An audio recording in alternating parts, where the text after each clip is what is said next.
आज का हमारा न्यू टॉपिक है एंडोमेट्रियोसिस, दैट इज इन्फेक्शन हमारा जो एंडोमेट्रियम में होता है, that is called endometriosis.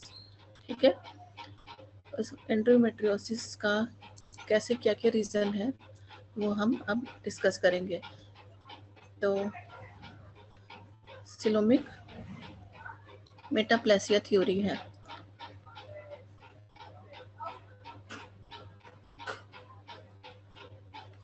Aetiology क्या है, थ्योरीज क्या है, मतलब एंडोमेट्रियोसिस कैसे कैसे होता है।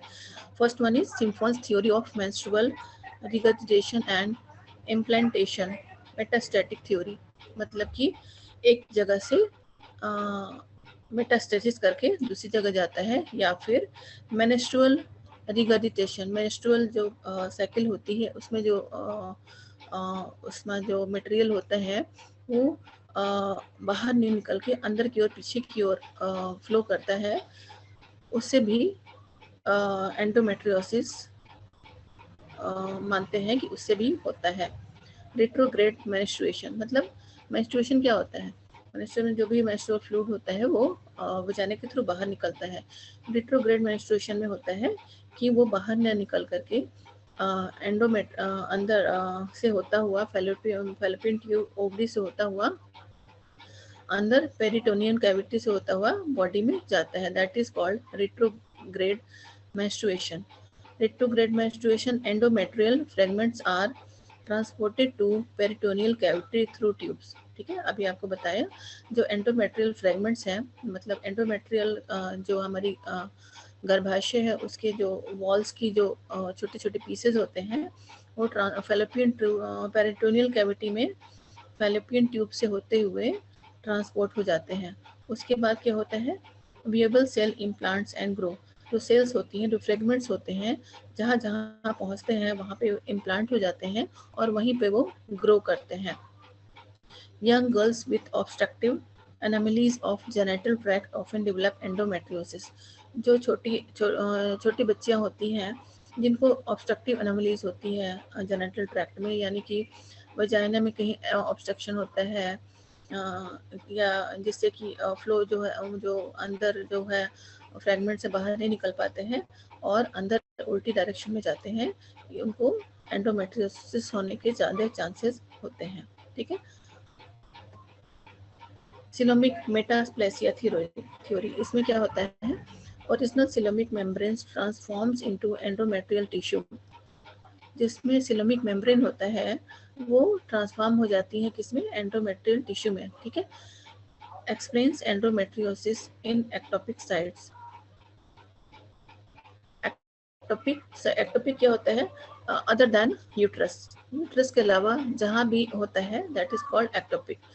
जो एंडोमेट्रियोसिस जो होता है जो फ्रेगमेंट्स होते हैं यूट्रस के, जो भी पार्ट होते हैं वो यूट्रस के बाहर किसी भी साइड पे जाके कॉज करते हैं एंडोमेट्रियोसिस। ठीक है, lymphatic and vascular metastasis theory, ये थ्योरी क्या बोलता है कि एंडोमेट्रियोसिस कैसे होता है।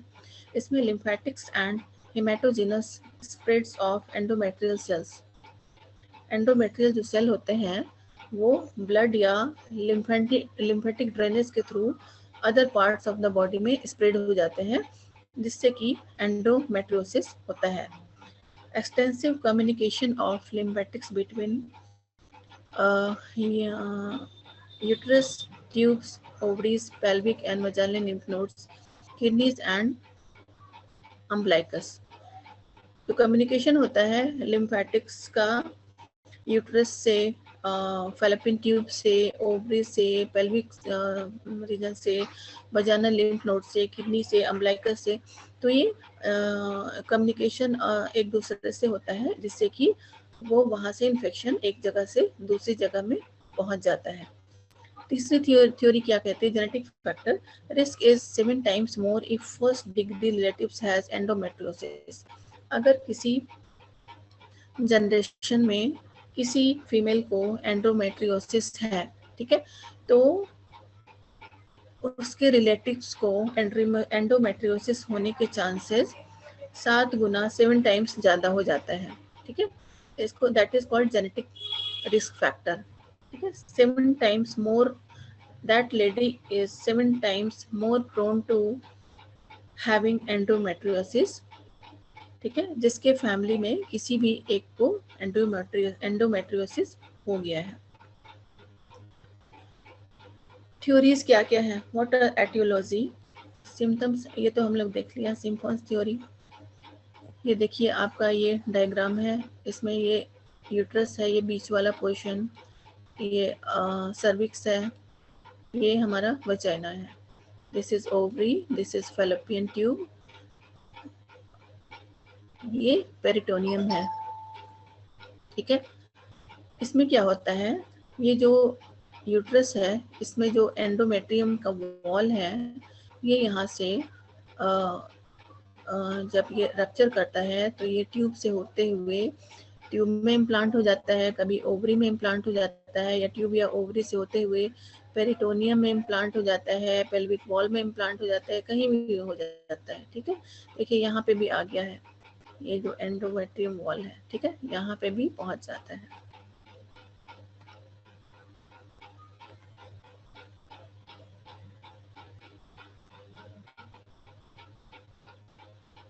इस डायग्राम में आप लोग देख सकते हैं, reflux menstrual debris with endometrial stem cells, ये हमारा ओवरीज है, ये फैलोपियन ट्यूब है, यहाँ से होते हुए जो हमारा मेंस्ट्रुअल डिब्रीज है, जो भी अंडर मटेरियल होता है, वो नीचे बजाने से होते हुए बाहर न जा करके ऊपर की तरफ आ जाता है, अगर कहीं नीचे ऑब्स्ट्रक्शन होता है।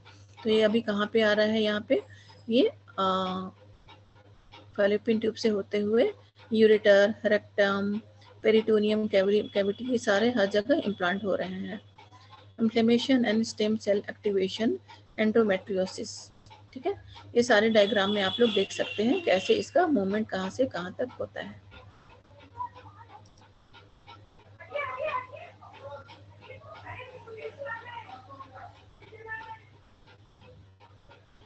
इम्यूनोलॉजिकल फैक्टर क्या बोलता है about endometriosis, immunological factor reduces clearance of endometrial cells due to decreased natural killer cell activity or decreased macrophages activity।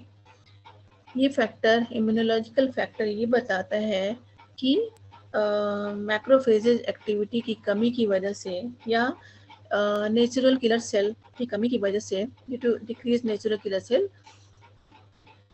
उसका जो क्लियरेंस होता है, एंडोमेट्रियल सेल का क्लियरेंस होता है, वो कम हो जाता है। एक ये भी फैक्टर है एंडोमेट्रियोसिस होने के, ठीक है।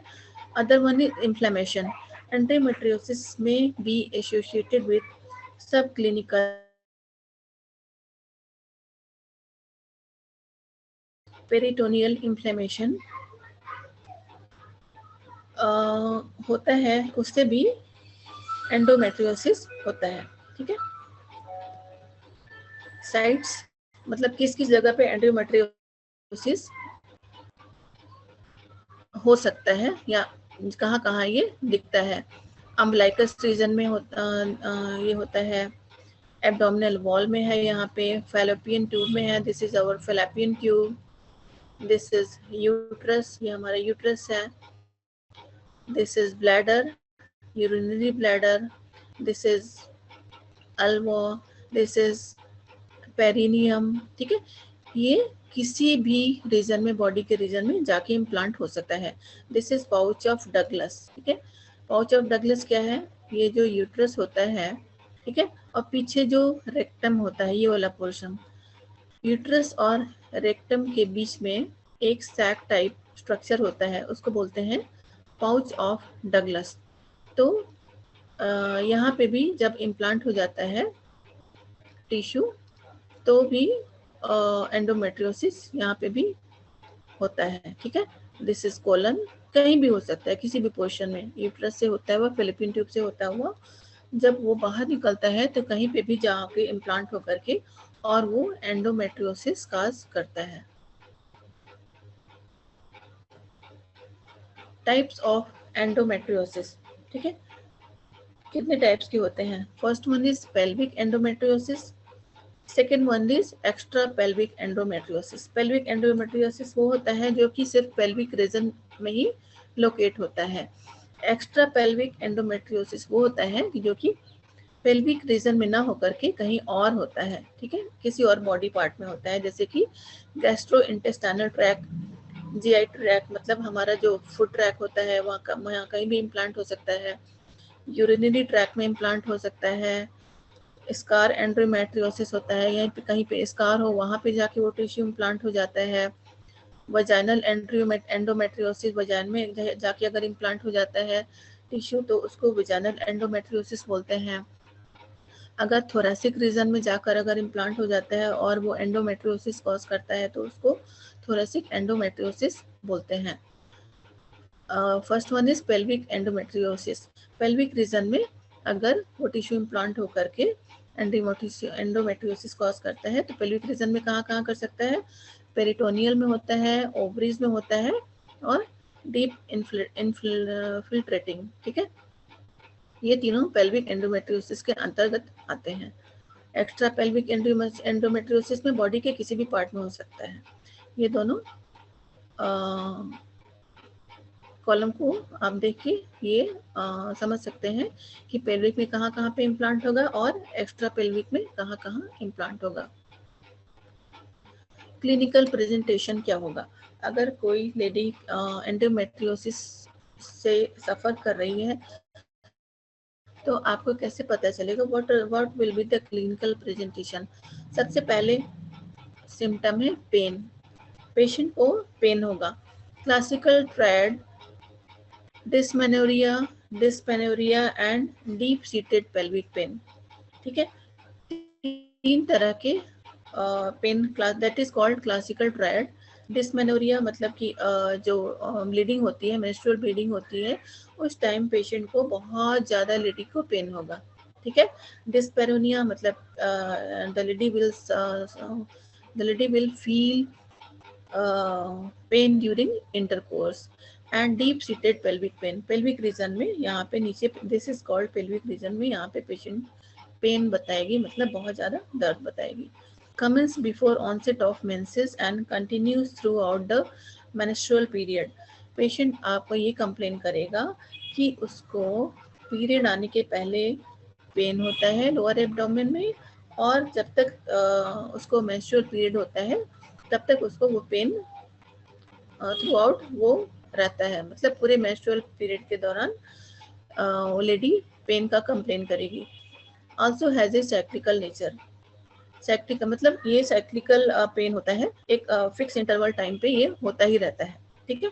Deep dyspareunia due to stretching of involve tissue during intercourse,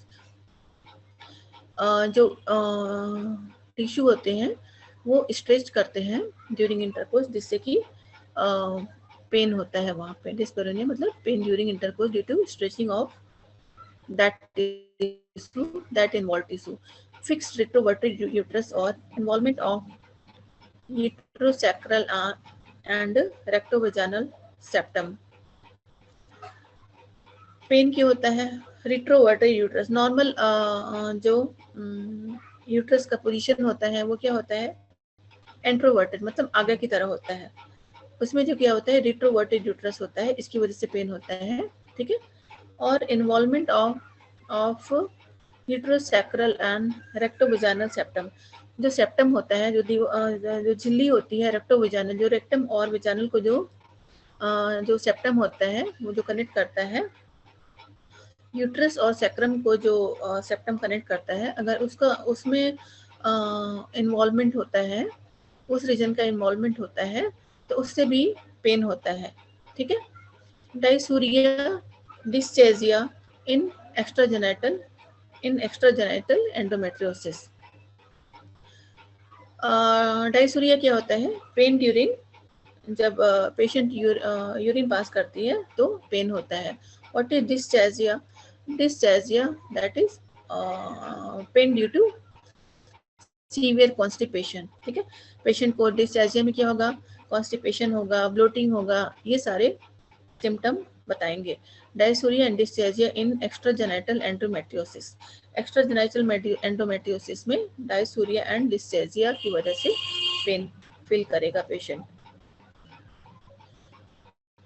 और क्या सिम्टम है, that is next symptom is abnormal bleeding. Abnormal bleeding में include premenstrual spotting, polymenorrhea and menometrorrhagia. Abnormal bleeding, normal bleeding क्या होता है? नॉर्मल मेंस्ट्रुअल साइकिल जो होता है एवरी 27 डेज के बाद 3 to 5 डेज की साइकिल होती है, that is normal menstrual cycle. Abnormal menstrual bleeding में क्या होगा, जो मेंस्ट्रुअल साइकिल होती है उसके पहले स्पॉटिंग होता है, ठीक है। प्री मेंस्ट्रुअल स्पॉटिंग होगा, मतलब मेंस्ट्रुअल साइकिल शुरू होने के पहले भी आपको थोड़ा ब्लड दिखाई दे सकता है पेशेंट को। पॉलीमेनोरिया मतलब कि बार बार उसको मेंस्ट्रुअल पीरियड आ सकता है, ठीक है। मीनोमेट्रोरेजिया, और जो ब्लीडिंग होगी मेंस्ट्रुअल साइकिल के दौरान, जो नॉर्मल क्वांटिटी ऑफ ब्लीडिंग होती है वो इंक्रीज कर जाती है, ठीक है। ज़्यादा ब्लीडिंग होती है पेशेंट को ड्यूरिंग मेंस्ट्रुअल साइकिल। और क्या क्या इसके वो हैं, इनफर्टिलिटी। पेशेंट को और क्या क्या कॉम्प्लिकेशन होते हैं? Patient may suffer from infertility if the patient already suffering from endometriosis. अगर किसी लेडी को एंडोमेट्रियोसिस है तो ज़्यादा चांसेस है कि उसको फ्यूचर में इनफर्टिलिटी यानी कि उसको बच्चे ना होने की दिक्कत आ जाए। Present in majority of the women with endometriosis, ज़्यादातर वुमेन में जिनको एंडोमेट्रियोसिस होता है उसको उसमें देखा गया है कि उनको she also suffers from infertility, ठीक है। एडवांस डिजीज में क्या होता है? Adhesion and fixing results in structural damage two tubes and ovaries. जब ये ज़्यादा बीमारी बढ़ जाती है तो उसमें क्या देखने को मिलता है कि जो ट्यूब्स होते हैं, फैलोपियन ट्यूब होते हैं, ओवरीज होते हैं, वो उसमें स्ट्रक्चरल डैमेज हो जाता है। उसके जो नॉर्मल जो स्ट्रक्चर होते हैं वो डैमेज हो करके वो आपस में एक दूसरे से चिपक जाते हैं, जिससे कि ट्यूब ब्लॉक्स हो सकती है। ओवरीज प्रॉपर ओवुलेशन, ओवरीज में से जब ओवुलेशन होगा तो ट्यूब में से वो ओवम निकल करके यूट्रस में नहीं आता है, जिससे कि फर्टिलाइजेशन में नहीं होता है और इसकी वजह से इनफर्टिलिटी हो जाता है। impairs ट्यूबो-ओवेरियन mobility. ट्यूबो-ओवेरियन जो फैलोपियन ट्यूब होता है, ओवरी होता है, उसकी जो नॉर्मल पोजीशन होती है वो एबनॉर्मल कंडीशन में आ जाते हैं। वो इन्फेक्शन होने की वजह से वो कहीं वॉल में एडिशन हो जाता है, चिपक जाते हैं। जब एडवांस केस में आपका एंडोमेट्रियोसिस एडवांस केस में पेशेंट में पहुंचता है तो ovarian problem, anovulation, luteinized unruptured follicle, oocytes, maturation defects. और क्या क्या कॉम्प्लिकेशन पेशेंट में लेडीज में आ सकता है? ओवेरियन प्रॉब्लम, पेशेंट को ओवरी में प्रॉब्लम हो सकती है। क्या क्या प्रॉब्लम हो सकती है? अनओवुलेशन मतलब ओवुलेशन जिसमें नहीं होगा। ल्यूटिनाइज अनरैप्चर फॉलिकल, जो फॉलिकल्स होते हैं, ल्यूटिलाइजिंग फॉलिकल होते हैं, वो उनको वो ऐसा भी हो सकता है कि वो रैप्चर ना करें, ठीक है।